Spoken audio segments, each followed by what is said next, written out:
Textual criticism examines the number of copies of early texts that we have available to us today, and it looks at the time gap between the original document and the earliest copy that we have. And basically, the more manuscripts we have and the earlier they are, the less doubt there's going to be about the original. So let's compare the Bible to other texts in ancient history, ones that are widely used in schools and universities.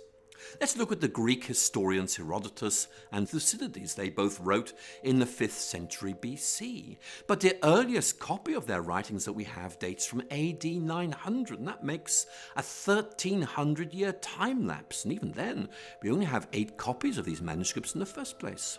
Or look at the Roman historian Tacitus. There's a 1000-year gap between his book being written and our first manuscript, and we only have 20 copies. Or another classic, Caesar's Gallic War, 950 years between the book being written and our first manuscript copy. And even then, we only have 9 or 10 copies of these manuscripts. Again, with Livy's famous History of Rome, a 900-year gap between the book being written and our first manuscript, and we only have 20 copies of this.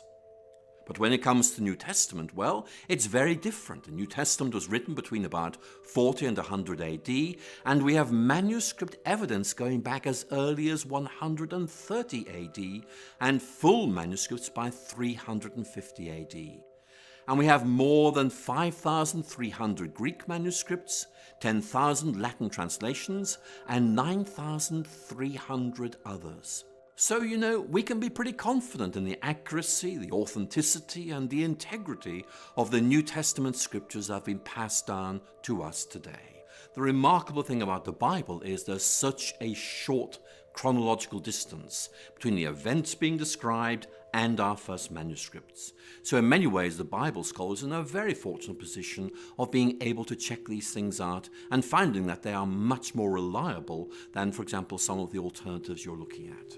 And as a scholar, I am more than happy to say, I trust this, I take it very, very seriously, I rely on it.